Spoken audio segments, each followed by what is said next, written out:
헬라인들이 찾아왔습니다. 우리가 아는 바와 같이 민주주의가 헬라에서 시작되었습니다.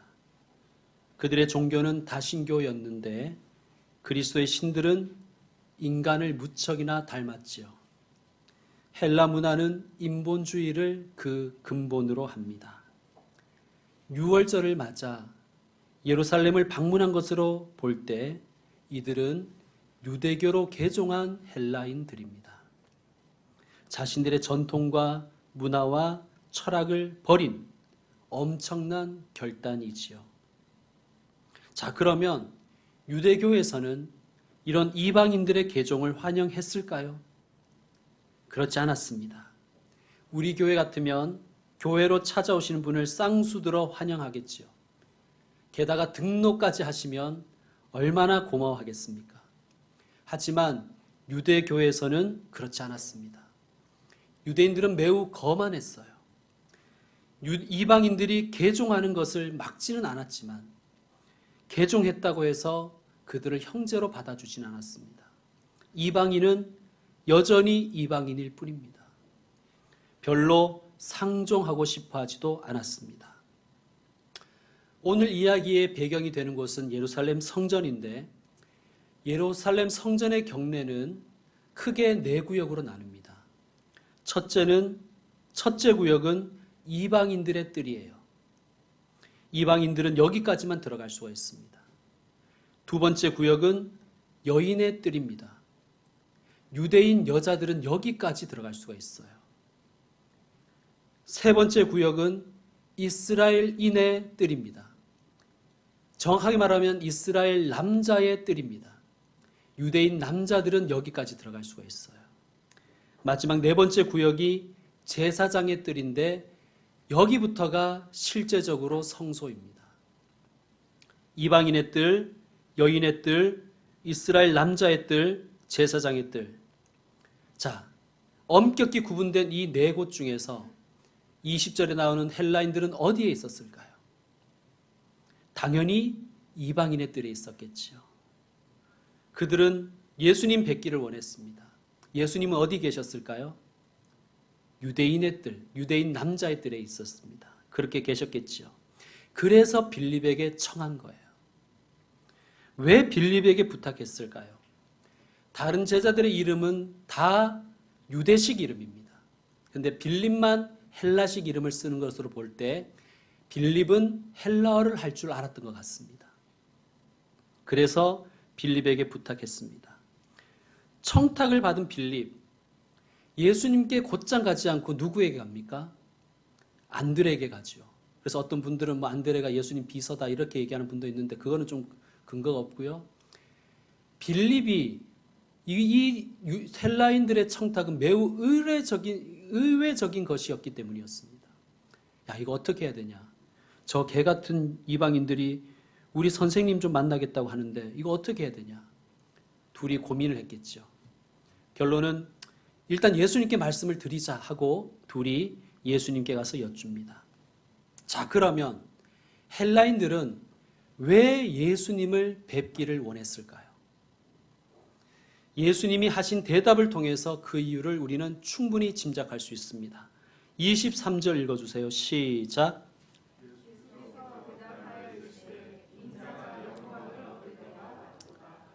인자의 영광. 자, 28절도 읽어주세요. 시작.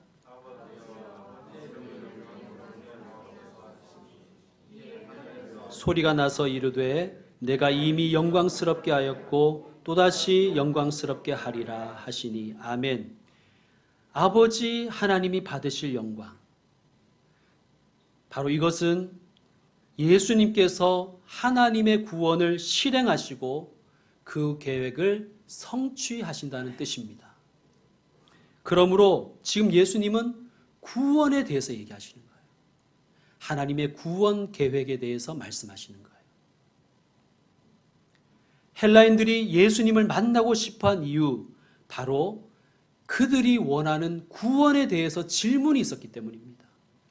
그리고 궁극적으로 구원 얻기 위해서 예수님께 나와왔습니다. 여러분, 헬라인들이 왜 유대교로 개종했겠어요? 하나님의 백성 되어 구원받은 백성 되고 싶어서 개종을 한 거예요. 그런데 구원은 모르겠는데 차별만 받고 있는 거예요. 예루살렘 성전에 오면 다를까 싶어서 6월절이 돼서 예루살렘 성전을 찾았더니 이건 아주 더 노골적인 거예요. 있어야 될 장소 자체가 다른 거예요. 그러다가 호산나 이스라엘 왕이여 하는 사람들의 찬송을 듣습니다. 아, 사람들이 메시아가 오셨다는 거예요. 그래, 구원을 베푸시는 메시아라는 분이 오셨으니 내가 그분에게 가서 좀 여쭤봐야 되겠다. 그들은 묻고 싶었을 것입니다. 메시아라 하는 이에게 묻고 싶었을 것입니다. 주여, 선생이여, 우리 이방인도 구원을 받을 수 있습니까? 예수님이 그들에게 말씀하십니다. 24절, 내가 진실로 진실로 너희에게 이르노니 한 알의 밀이 땅에 떨어져 죽지 아니하면 한 알 그대로 있고 죽으면 많은 열매를 맺느니라. 구원 얻기 원하느냐? 구원은 한 알의 밀알이 죽음으로 얻는 열매니라. 이게 예수님의 답이에요. 그러면서 이렇게 말씀하십니다. 내가 진실로 진실로 너희에게 이르노니. 이 말씀은 내가 아멘 아멘 너희에게 이른다는 뜻이고, 아멘은 우리가 잘 아는 것처럼 그렇게 될 줄로 믿습니다 라는 뜻이죠. 그러니까 내가 진실로 진실로 너희에게 이른다는 이 말씀은 나는 너희에게 그대로 이루어지기를 원하며 말한다는 뜻입니다. 자, 그러면 예수님이 원하는 것이 무엇일까요? 두 가지입니다. 첫째, 자신이 땅에 떨어져 죽는 한 알의 밀이 되어서 많은 열매를 맺기를 원하는 것입니다. 그 많은 열매에 이 헬라인들도 포함되는 것입니다. 그러므로 예수님의 말씀은 내가 죽어 너희가 구원 얻기를 원한다는 뜻입니다. 두 번째로, 너희도 한 알의 밀이 되어 많은 열매를 맺기 원한다는 말씀입니다. 여러분 25절을 읽어주세요. 시작.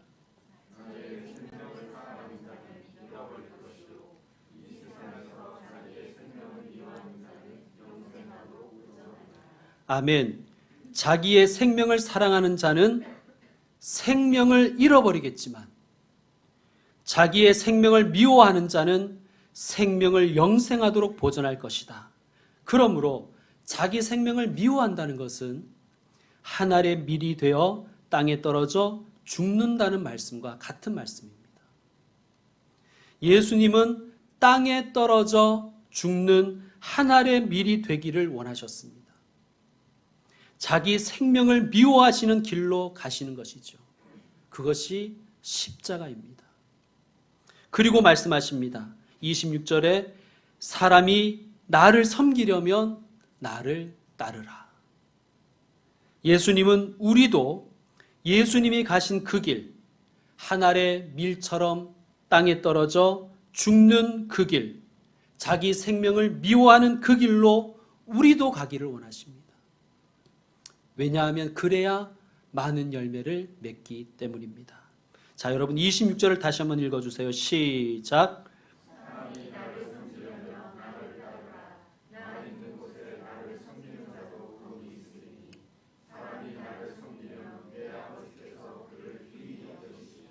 아멘. 복음이지요. 33절은 제가 읽습니다. 이렇게 말씀하시면 자기가 어떠한 죽음으로 죽을 것을 보이심이로라. 아멘. 십자가입니다. 이걸 요한이 나중에 깨달은 거예요. 요한은 예수님 가장 가까이에서 말씀을 듣던 제자 중에 하나였습니다. 또 요한은 나이가 가장 어렸고 제일 오래 산 제자였어요. 그런데 처음에는 몰랐다는 거예요. 예수님의 이 말씀이. 하지만 예수님의 복음 들고 세상에 나가서 전하다 보니 많은 이방인들이 예수님께 돌아오고 예수님의 제자가 되는 것을 직접 목격하고 경험하면서 아, 이것이 예수님이 이런 뜻으로 하신 말씀이시구나 한 것을 깨달았다는 거예요. 무슨 말씀이냐? 헬라인들아, 나를 따르라. 무슨 말씀입니까?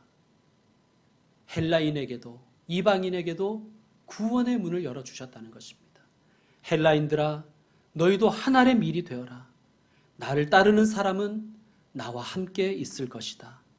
그들은 예루살렘 성전에서는 차별을 받았지만 예수님을 따르는 사람에게는 차별이 없을 것이라고 예수님 말씀하십니다.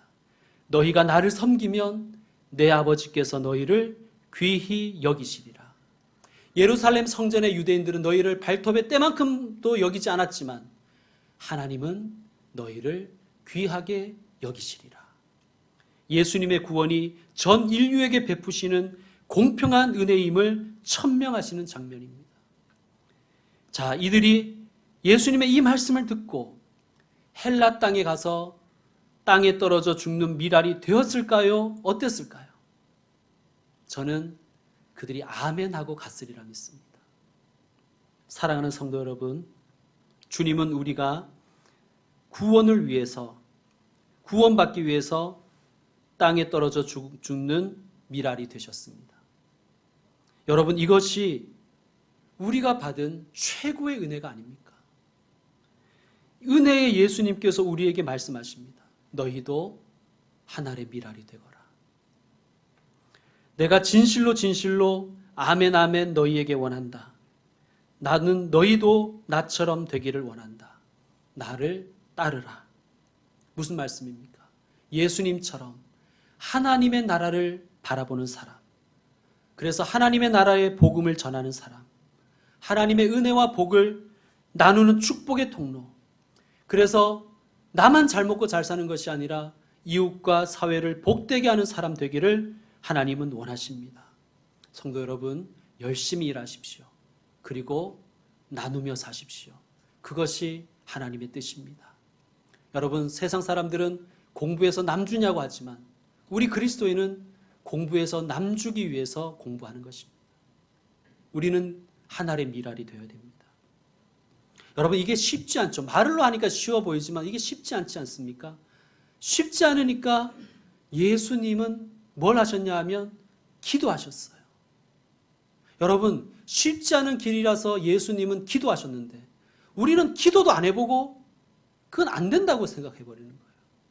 예수님이 기도하셨으면 우리는 어떻게 해야 됩니까? 우리는 통곡하며 부르짖어 기도해야 되지 않습니까? 자, 27절과 28절에는 예수님의 기도가 나옵니다. 지금 내 마음이 괴로우니 무슨 말을 하리요? 아버지여, 나를 구원하여 이때를 면하게 하여 주옵소서. 그러나 내가 이를 위하여 이때에 왔나이다. 아버지여, 아버지의 이름을 영광스럽게 하옵소서. 아멘. 여러분, 이 기도 공간복음에 나오는 겟세마네 기도와 너무나 닮았지 않습니까? 우리 한번 찾아보겠습니다. 오늘 이 본문은 손으로 잡으시고 비교할 거예요. 마태복음 26장으로 가시죠.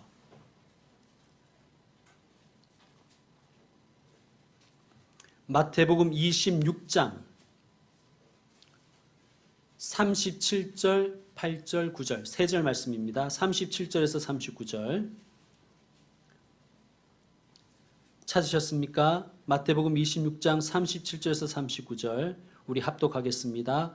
베드로와 세베대의 두 아들을 데리고 가실새 고민하고 슬퍼하사 이에 말씀하시되 내 마음이 매우 고민하여 죽게 되었으니 너희는 여기 머물러 나와 함께 깨어있으라 하시고 조금 나아가사 얼굴을 땅에 대시고 엎드려 기도하여 이르시되 내 아버지여, 만일 할만하시거든 이 잔을 내게서 지나가게 하옵소서.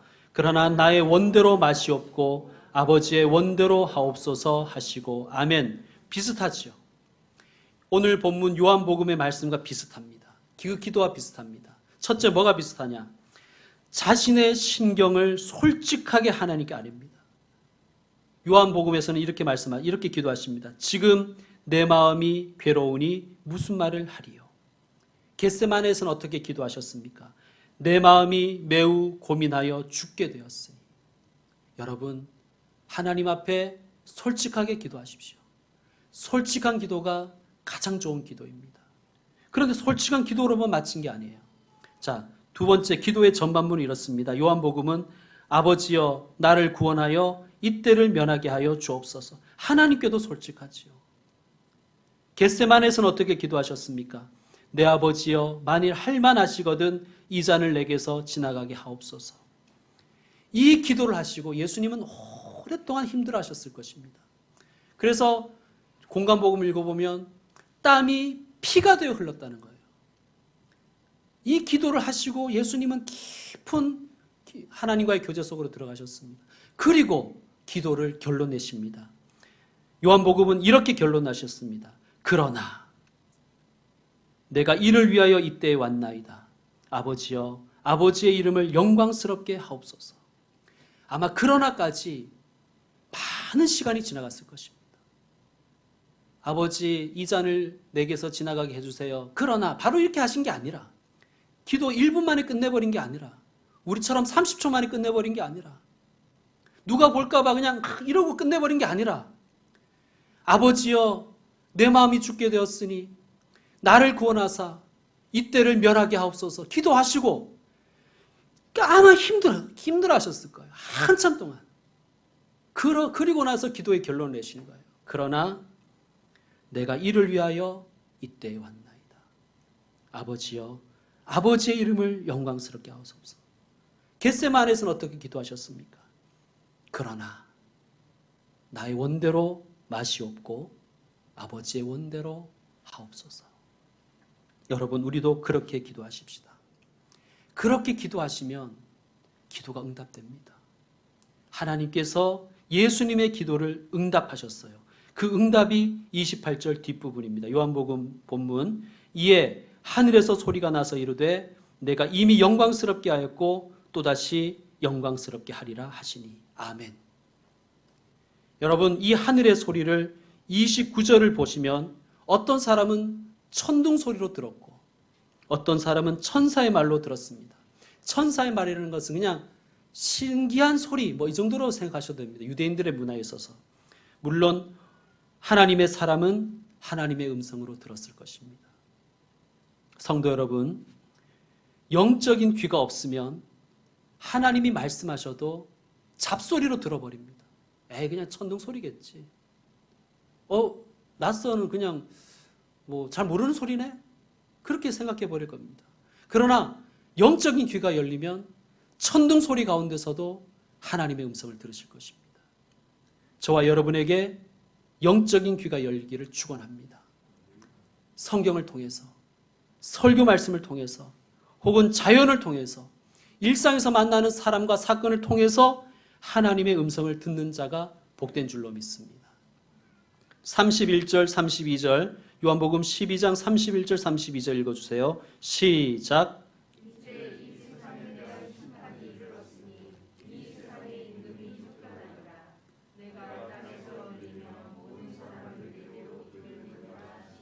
아멘.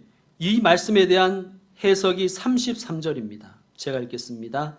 이렇게 말씀하심은 자기가 어떠한 죽음으로 죽을 것을 보이심이러라. 아멘. 어떠한 죽음으로 죽을 것을 보이셨습니까? 십자가이지요. 십자가. 그러므로 예수님의 십자가는 믿는 자에게는 구원이지만 믿지 않는 자에게는 적나라하게 표현하면 사탄을 자기 임금으로 따르는 사람들에게는 심판이라는 말씀입니다. 여러분 십자가가 우리 앞에 있습니다. 십자가는 누군가에게는 구원이 되고 누군가에게는 심판이 됩니다. 여러분 어떤 길을 선택하시겠습니까? 35절과 36절 여러분 읽어주세요. 시작.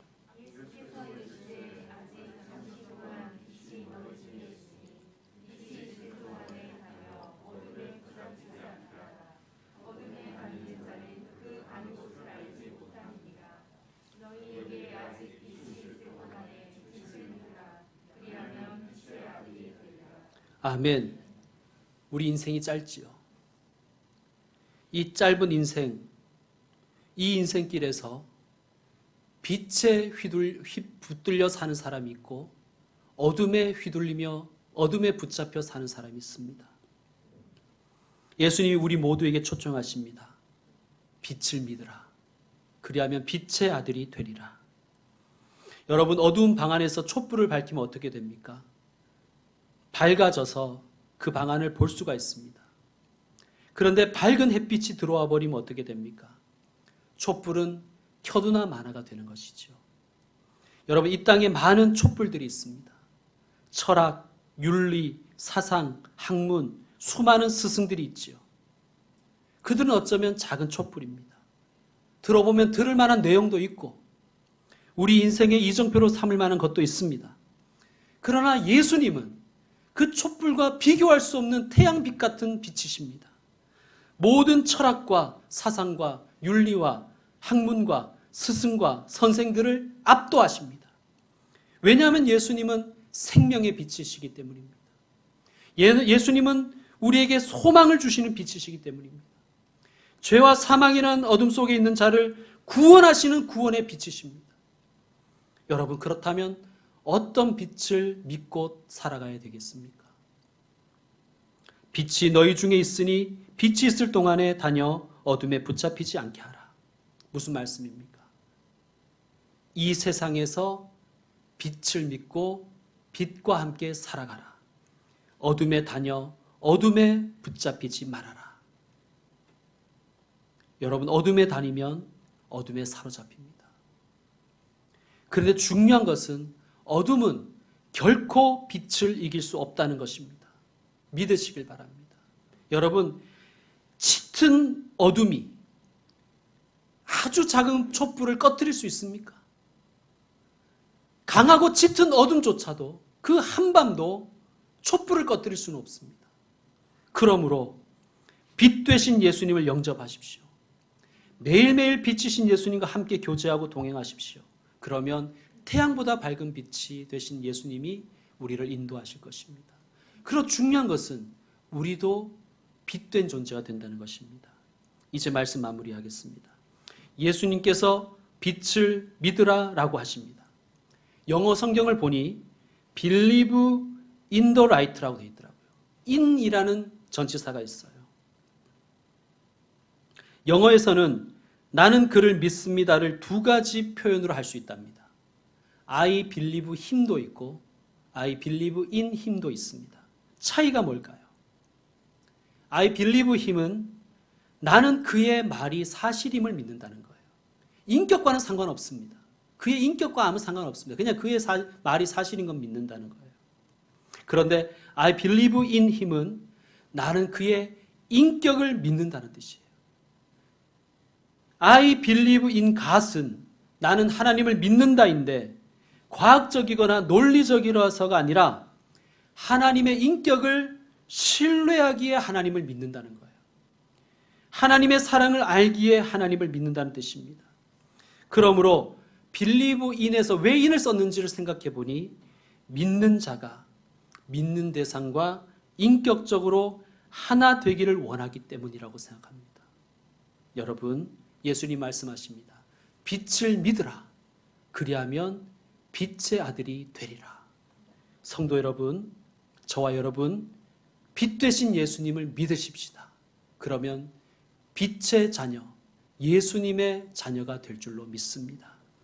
그러므로 예수님 닮아가기를, 예수님 따라가기를, 예수님을 믿고 예수님과 하나 되기를 간절히 소망하며 살아가시는 복된 분들 되시기를 축원드립니다.